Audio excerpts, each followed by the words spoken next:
Welcome to Kiss the Reviews. I'm Armando, that's Corey, and today we are doing 1990s Goodfellas.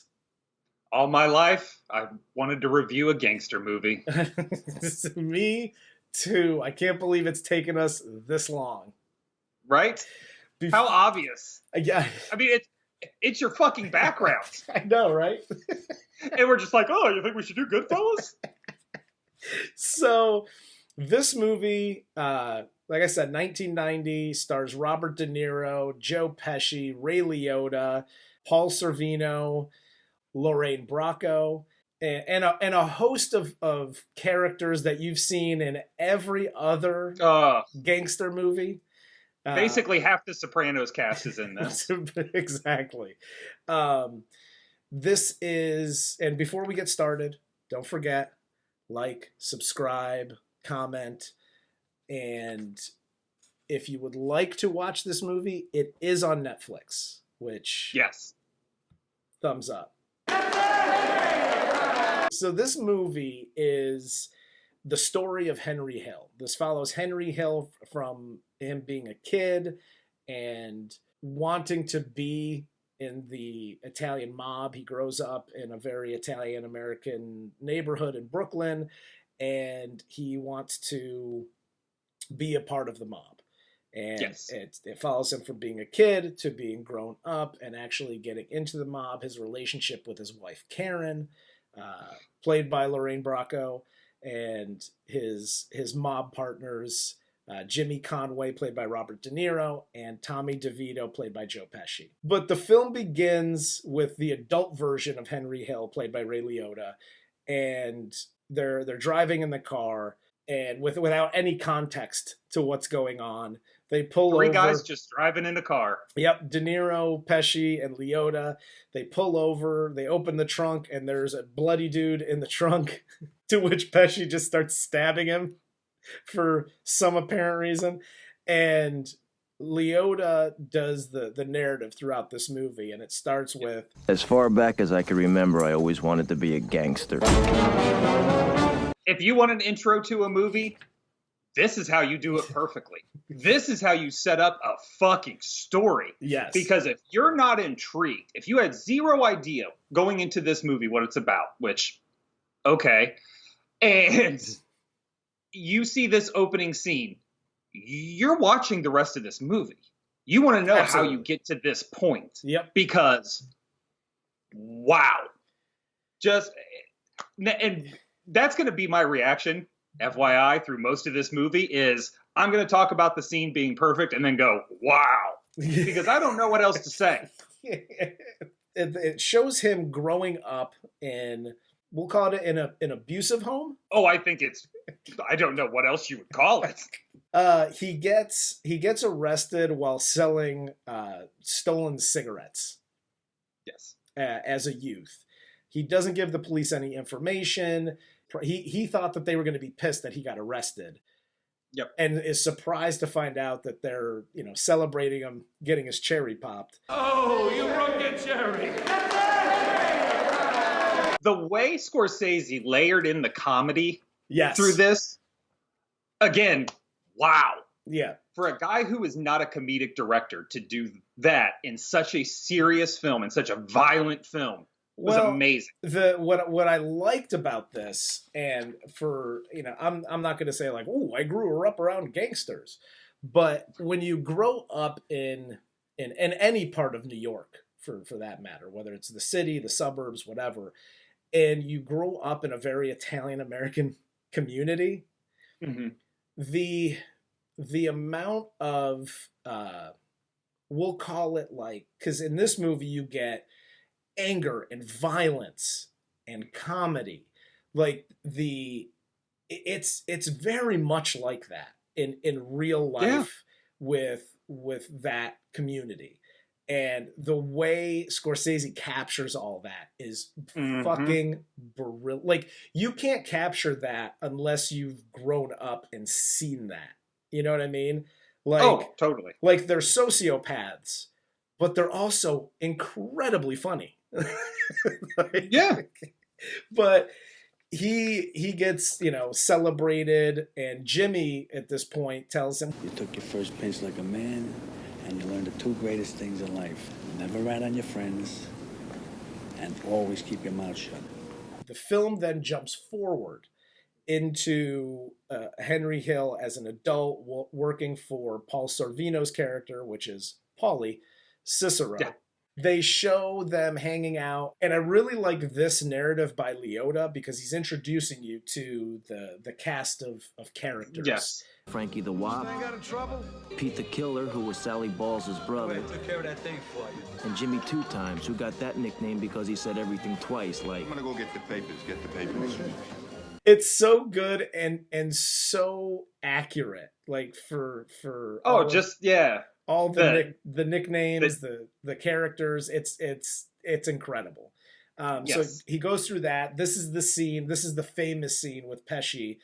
And in this movie, Pesci, this is where I think Pesci really solidifies his I'm a psycho. Oh yeah. Persona that he's gotten over the years. This whole scene is just unbelievable. Yeah, he's telling the story, everybody's laughing. He seems unhinged.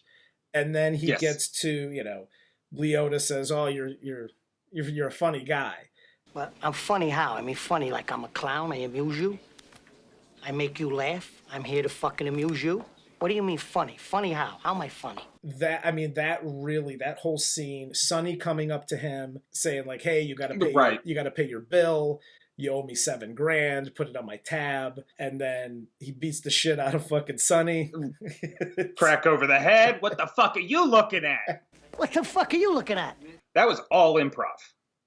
Pesci improv that scene based on a real conversation where he was the Ray Liotta person and he was talking to real wise guys. Oh, okay. I didn't know that. Yeah. And two, if Ray Liotta often goes kind of overlooked in this movie because of what De Niro and Pesci do. Yep. If you want to see the acting and the time and the effort throughout this one scene, and keep in mind, again, it's improvised, but Henry Hill himself, before he passed away, did numerous interviews. And sometimes he was shit-faced, sometimes he was sober. But in those interviews, he laughs. Yeah. And that gut wrench, like that laugh that Liotta does, that's Henry Hill's laugh. It is. I mean, it is his laugh to a T. It's fucking crazy. Yeah. And then it rolls into Sonny, like Ray Liotta taking Sonny to meet Paulie Cicero and getting a partnership basically with the mob into his restaurant. From that, it cuts to, it's the whole "fuck you, pay me" line. business bad? Fuck you, pay me. Oh, you had a fire? Fuck you, pay me. Place got hit by lightning, huh? Fuck you, pay me. And then it shows them when the money's all gone. When you can't borrow another buck from the bank or buy another case of booze, you bust the joint out. Phenomenal storytelling in literally, 7 minutes of movie? I was going to say even less than that. They're waiting on the place to blow up. They're talking, and Pesci's character tells Henry Hill, Liotta, that he wants to go out on this double date, and there's this girl. She won't date an Italian. They don't like Italians. They don't trust Italians. Like, what kind of animals are these? There's prejudice against Italian. You fucking believe that? In this day and age, what the fuck is this world coming to? But yeah, so Henry goes to this double date, and he doesn't want to be there. He's fiddling around, and he does the whole, the narrative there. I couldn't wait to get away. I was ordering the dessert when they were eating dinner. Her intro starts here, right? Yes. She starts narrating some of the movie herself. Yes. And it's fantastic the way they split that up. Yep. It's the way they did that was awesome. Because she narrates her version of that date. I couldn't stand him. I thought he was really obnoxious. He kept fidgeting around. Liotta is narrating his version of why he's pissed off. He doesn't want to be there. And then he drops her off at home. They reluctantly set up the second double date. And Liotta stands her up. And again, in this scene, small details. which is what we have to focus on in this movie. Because, I mean, this thing's been covered ad nauseum. You can't possibly find new shit to see. But in that scene, Pesci's just eating his pasta. He's like, oh, I feel terrible. I feel terrible. I don't know where he is. You know, he really liked you, too. He doesn't give a fuck about he's saying what he's supposed to say so he can nail this broad. Fucking fantastic. Karen makes Pesci take him to where Henry Hill is. He's hanging out at the little boys club, and she gives him shit. Yep. And that's where... What do you think you are, Frankie Valli, or some sort of big shot? Who the hell do you think you are, Frankie Valli, or some kind of big shot? And that's where Henry Hill kind of like starts to fall for her. Karen really likes the fact, like after when they actually go out on a date, just them two, she falls in love. This is the whole walking through the kitchen scene that's been remade in dozens of movies. But they're going through the kitchen, and she's noticing how important he is, and quite frankly, just watching that scene through like their eyes, you know. Dude, I'd have fucked Ray Liotta after that. Are you kidding me? Well, how do you not fall for that? Yeah. How do you not fall for that? There's the line outside the club. They go through the kitchen. People are saying hi to you. You're slipping $100 bills to everybody. Like, yeah, I'd be looking around too. And it's like Karen had the perfect quote in there where she says, Everybody wanted to be nice to him, and he knew how to handle it. Exactly. And then it cuts from there to the Air France heist. It's one of their first big heists. They pull out, I think they steal like a little over $400,000, and you know they give Paulie his cut. And then after that, it cuts to Jimmy, which is an ongoing theme in this movie. Jimmy, De Niro's character, trying to collect from Maury, the wig guy. That scene is important because it sets up the Maury later on in the movie busting Jimmy's balls about the money that they stole. Well, it also shows Jimmy for the first time being truly aggressive. Yes. Because, you know, he's Jimmy the Gent. He's putting, you know, $50 bills in the driver's wallets. Yeah. When he hijacks their trucks, and, you know, he's this nice guy. And then here's Maury, who only knows Jimmy. Like, oh, he's a nice guy. Fuck him. Fuck him. Fuck him in the ear. What are you talking about? Fuck him in the other ear, son of a bitch. Fuck him in the ear is one of the best lines. I love that. It is. During this scene where they're collecting from Maury, Karen calls Henry Hill and goes through this whole, like, her neighbor that lives across the street basically sexually assaulted her. And she's upset. This is where you go from Henry Hill being this kind of like happy-go-lucky gangster, everybody loves him, to the truly like sociopath, psycho side. Yeah, and I was going to say, you go from getting to see Jimmy for the first time be truly violent to Ray Liotta being truly violent. And now the difference between those two scenes is, in your mind, you can justify what Ray Liotta's doing. Yes. Because there's not a man alive that wouldn't do the exact same fucking thing. Exactly. And the best part about the scene, and the reason why I like the scene so much, is he drops Karen off. He gets out of his car. He walks over to the driveway where the dude's tinkering on his Corvette or whatever. Liotta, without a word being said, pistol whips the fuck out of this dude. First move is grabs him by the top of his head and just starts railing. I mean, Jesus. And then points the gun at the other dude. The other dude's like, hey, I don't want none. Yeah, the other two guys in that scene are real life Corey and Armando. Don't shoot! So, and then he gives Karen the gun to hide. And it goes, and I like the way they did this too. It goes from that scene, cut to their wedding. Exactly. And I love the way they did that.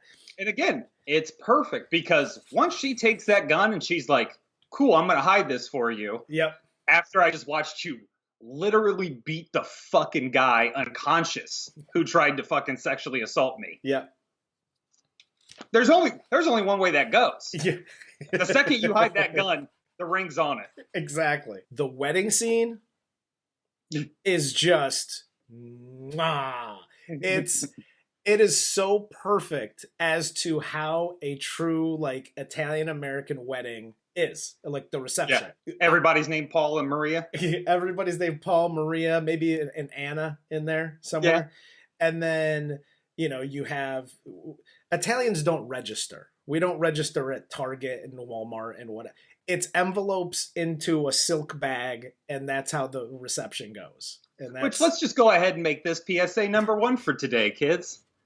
Hi, Uncle Corey. I just wanted to let you know that if you are attending a wedding, once we're actually allowed to leave our houses, never, ever, ever buy something. Hand them an envelope full of cash. Follow your Italian brethren. That is the way it is supposed to be done. Yep. No newlywed needs a fucking mixer. They need cash. Exactly. And that's the PSA. And that's the reasoning behind it. Everybody that gives cash is like, here's a little something to get you started. Here's a little something to help you get started, huh? The film then jumps to 1970. Tommy gets into an argument with Billy Batts at the bar. Billy Batts, and again, another banger of a scene.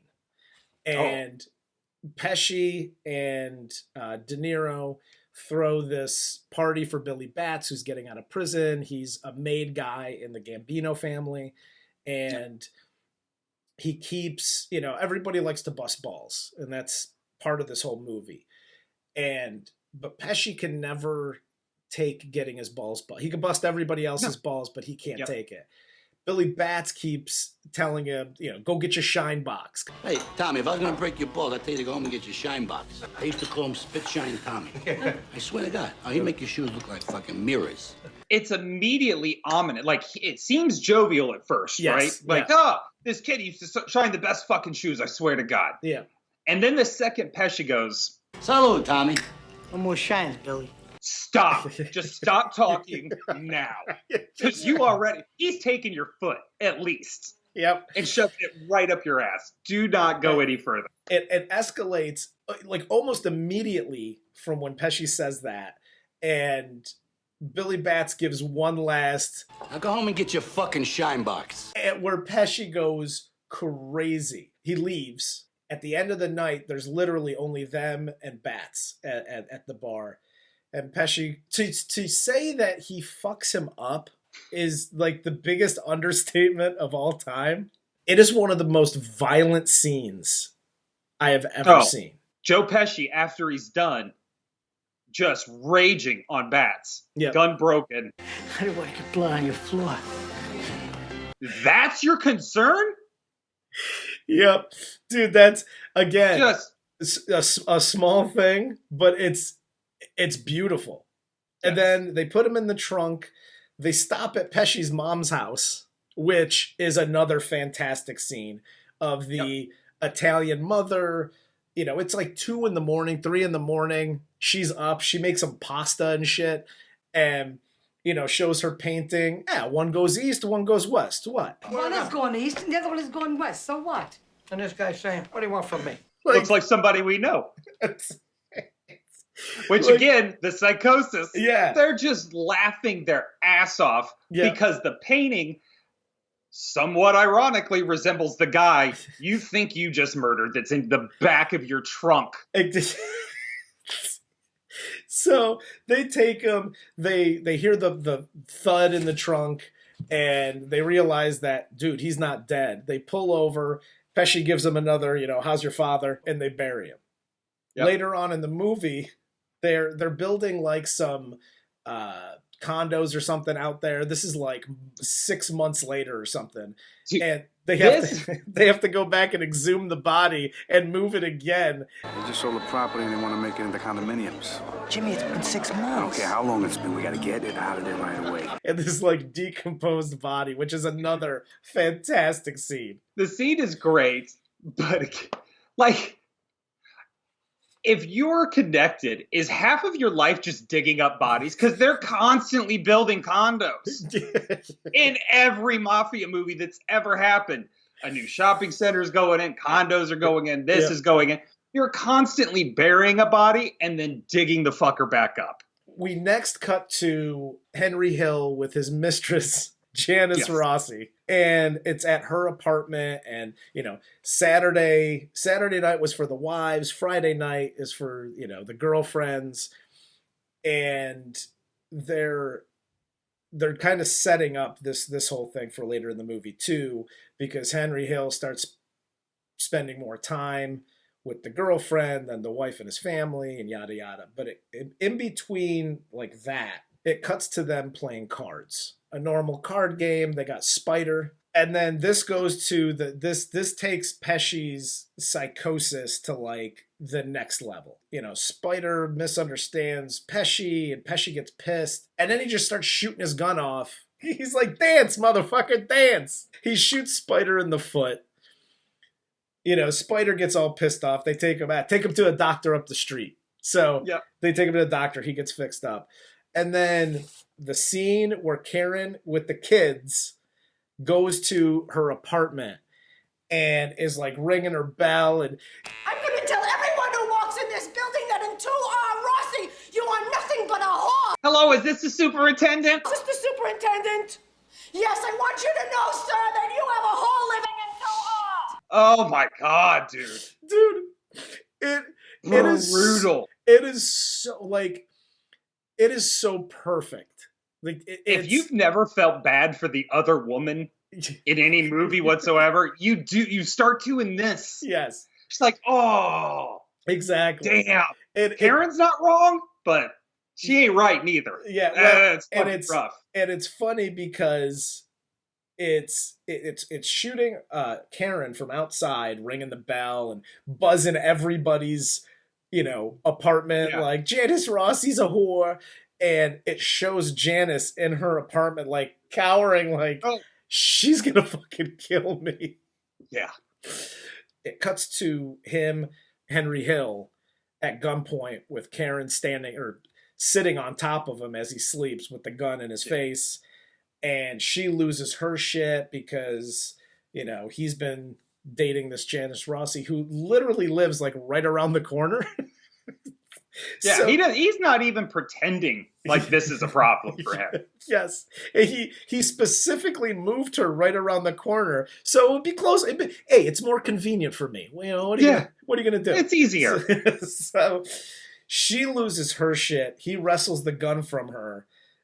Punches the fucking knights. That whole scene is incredibly intense and just amazing.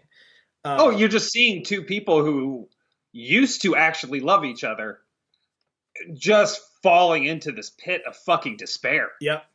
Where it's just like, it's so toxic. But then Henry moves in with Janice, stops going home completely. Paulie and De Niro go to see him. Okay, I'm going to tell you you're going to go back to her, and everything's going to be just the way it was when you were first married. I'm going to romance. It's going to be beautiful. You're not going to get a divorce. We're not on the Molly. Oh, and it's all about them, too. Oh, yeah. Because Karen's going over to their house and talking to them about Henry cheating on them, which they're all doing, too. Yeah. I can't have it. I can't have it. He just says, you know what? Here's the thing. Jimmy's got to go down to Florida. There's this gambler that got a job that you got to collect from him, yada, yada. Go down there for a week and then come back and you'll be fine. You move in. And then he says, and then everything's okay. Everything's all right. And by the way, PSA number 2. Hi, kids. Uncle Corey again. Real fast, just in case you have a significant other out there and you're about to step out on them and cheat. Look at this movie as your example, because the second Henry Hill cheats on his wife, everything fucking tanks on him.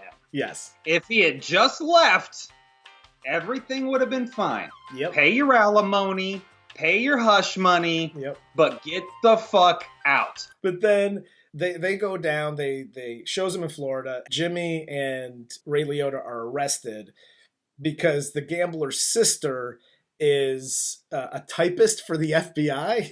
Yeah, she's in the FBI and rats them all out, even her brother. Yep. And they both receive 10-year prison sentences. In prison, Henry starts selling drugs. This is like the whole like life of a wise guy in prison, which from there's videos out on YouTube of actual wise guys talking about this scene. And it's, well, let's just say it's not the most accurate scene, but it moves the storyline along, because this is Ray Liotta getting into selling drugs to get by, because he can't earn a living on the outside, and nobody's helping the family out. That's what happens when you go away. I've told you that. We're on our own. After he gets out on early release. He continues to sell drugs on the outside, even though Paulie tells him, you know, hey, I know you had to do what you had to do while you were on the inside, but I don't want to be connected to any of this shit. Like, I don't need to do another stretch and die in prison, basically. Dude, in no uncertain terms, this was not even like maybe he meant it this way. Yeah. This was a don't fucking do it. Well, when somebody smacks you in the mouth and says... So I'm warning everybody. And you see anybody fucking around with this shit, you're going to tell me, right? Yeah. That means anybody. Oh, I think he's serious here. Yeah, so, he's not fucking around. But he brings in Tommy and Jimmy to join him on the whole drug thing. They see how much money he's making, and they're like... It's fucking great. What nice. He brings them in. The whole crew puts together the Lufthansa heist at JFK International Airport. It's one of the biggest heists of the time. They steal over $6 million. Him hearing it while he's in the shower, Henry Hill, and celebrating and smacking on the... It's one of the funniest scenes, and they get away with it. This is where everything really starts to go downhill, because Jimmy, De Niro's character, starts really losing his shit. He tells everybody, don't spend any money. Are you stupid or what? Did you hear what I said? Don't buy anything, don't get anything, nothing big. Did you hear what I said? What's the matter with you? And, people are walking in with mink jackets, pink Cadillacs outside, and he loses his shit. He's like, dude, I told you guys not to buy it. Well, it's in my mother's name. It's not even in my name. I got it. Bring it back. All right, I'll bring it back. Bring it back. I don't care what you do with it. Bring it where you got it before. Get it out of here. I don't care. You understand? Get it out of here. All right. And this is where Maury starts busting his balls about, like, dude, everybody's buying, like, nice shit. Like, I want my cut. And incessantly busting Jimmy's balls about it until they kill him. This is where, Liotta's doing, like, the narrative of, because they're finding bodies all over New York. The one dude hanging in the meat truck on the hook. And all those scenes of, like, just the people getting killed. They kill Samuel L. Jackson, who's the driver. And they basically, Jimmy, like, ties up all loose ends. Yep. Cleans house. Yep. The next scene is basically Tommy, Joe Pesci's character, getting the call that he's going to be a made guy. What? Guess what? They're going to make him. Oh, he's gonna make you? They open up the books. It turns out to be fake. They actually kill Tommy for retribution for killing bats a few years back. And this is where De Niro loses his shit. They do a good job of explaining it when they're in the diner. It's him and Jimmy, Henry Hill and Jimmy, about how the only way that their crew of 3 could be made was through Tommy, because Tommy was the only 100% Italian in their crew. As far as Jimmy was concerned, with Tommy being made, it was like we were all being made. So that was their only shot for, like, them as a crew to be basically made guys without being made. And now Tommy's dead, and oopsie daisy. That's the way it goes. This is when he goes from being like Jimmy the Gent to Jimmy get off my lawn. Because he's just a dick. He is. And then there's the scene where Karen goes and he's like, hey, over there, around the corner. Like, I got you some dresses. Oh, when he's like setting up Karen's rape and murder because he thinks they might testify against him. Yes, exactly. But the film skips to 1980. Henry is now dealing drugs and coke. He's also doing a lot of coke. I think he's doing more than he's really dealing. Yeah, he's having sex with Debbie Mazar, right? Yes. Mazar? Debbie Mazar? Yeah. Yep. Oh, such a crush on her. Dude, me too. It shows, that whole drug trade, and it gets to the group of scenes where he's coked out of his mind. He thinks he's getting followed by a helicopter. He's got to go take guns to Jimmy, and then Jimmy doesn't like the guns, and then he's got to go pick up his brother, and then he's got to go to the house to make sauce, and like he's flying all over the place. He thinks there's a helicopter following him, but he doesn't know if he's like coked out or if there's an actual helicopter following him. And then he's arrested. The FBI basically storms the house. They were setting up the drug deal in Pittsburgh, and he had to go take the girl for her lucky hat. I need it. I gotta have it. It's my lucky hat. I never fly without it. This crew he assembles, it's just the dumbest fucking people. Well, he even says, like, what does she do? After I told her specifically, do not call from the house, she literally picks up the phone and calls from the house. Well, he puts this ragtag group together. Like, it goes from like, hey, this is a mafia thing, and this is the mob, and we got these guys who know what they're doing, to flash forward, and I'm doing so much coke. I'm just hiring hillbillies to do my shit for me, and nobody follows the rules. It's so disheartening. Yeah. Don't do drugs, kids, because you just make poor life decisions after that. Drugs are bad. You shouldn't do drugs. He gets arrested. Karen's freaking out because the FBI's all in the house. She dumps all the coke down the toilet. Let me tell you something. Janice Rossi would not have done that. Karen is a ride or die chick. She's putting guns in her panties. She's dumping coke in the toilet, and she is she was in chill mode.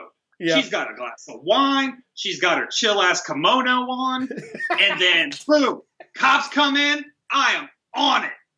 Henry gets out. Karen tells him that she's dumped all the cocaine, which means they have like no money.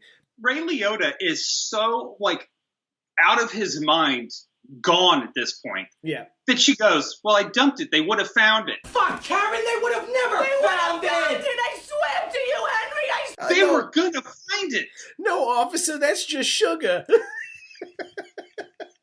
Like, are you kidding me? Your wife would have been in jail. Your fucking kids would have been in foster care. Exactly. So everything would have went down. Karen is literally the only person that thought through that entire process. Exactly. And she was coked out of her head too at the time. Right? So he basically loses out on like 60 grand of the coke. He has nowhere else to turn, so he goes to Paulie. Even though Paul, like, he knows that he could get killed if he goes to Paulie. But he's got no other outs. And instead of killing him, Paulie basically gives him like $3 grand and goes, now I gotta turn my back on you. $3,200 for a lifetime.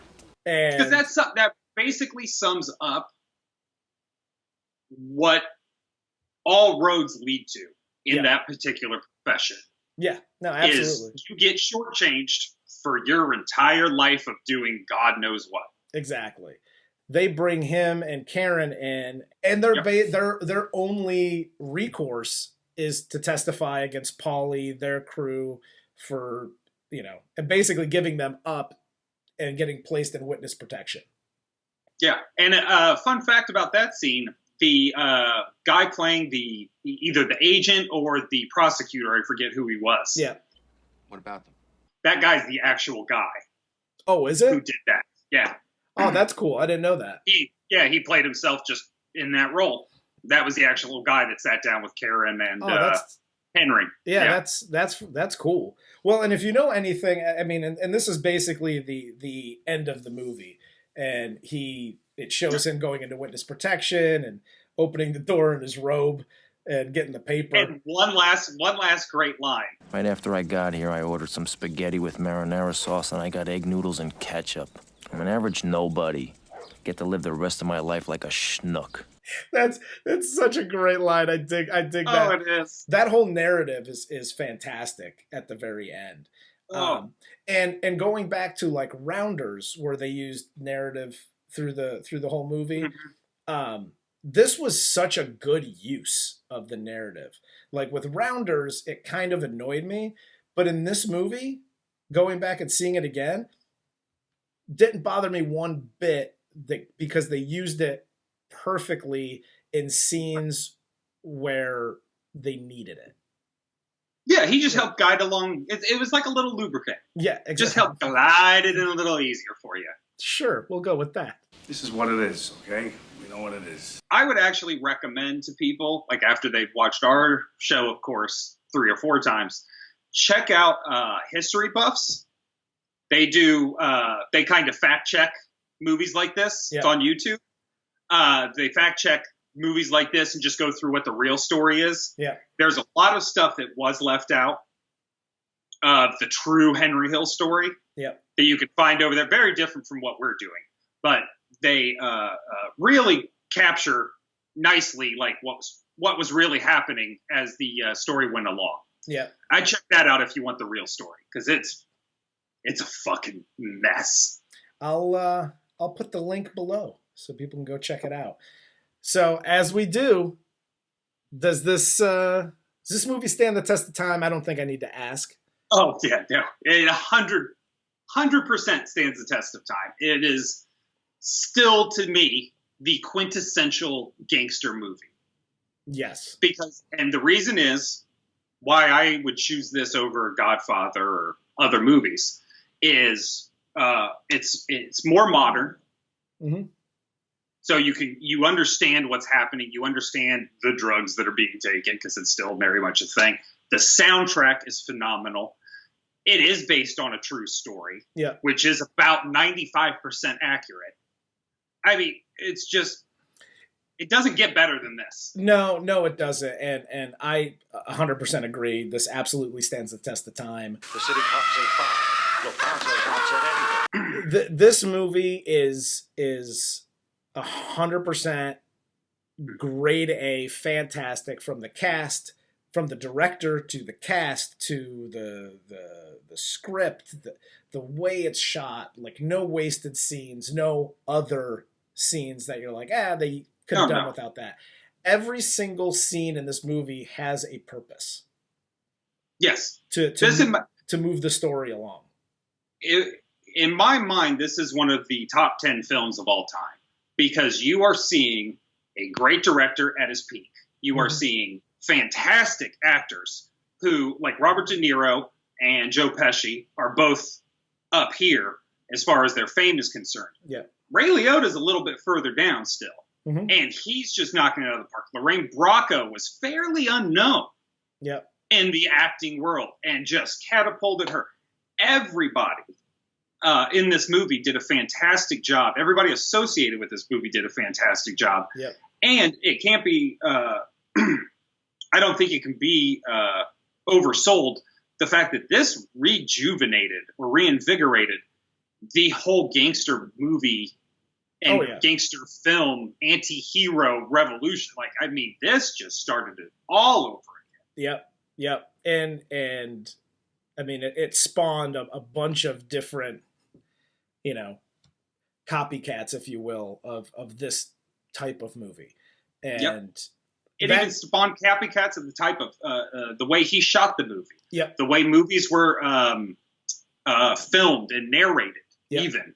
Yeah. A lot of it goes back to what they did here in Goodfellas. Yeah. Because it, like you said, they don't have an ounce of fat on this thing. Yeah. No, it's fantastic. And if you want to check it out, like I said, it is on Netflix.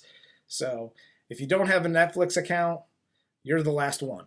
So go get a Netflix account and watch this movie because it's freaking fantastic. It's fucking great. What nice. Do you have anything else for this movie? No, go watch this movie. All right. Watch us. Watch History Buffs. Deuces. All right. For Corey, I'm Armando. This is Kiss the Reviews, and this was 1990's Goodfellas.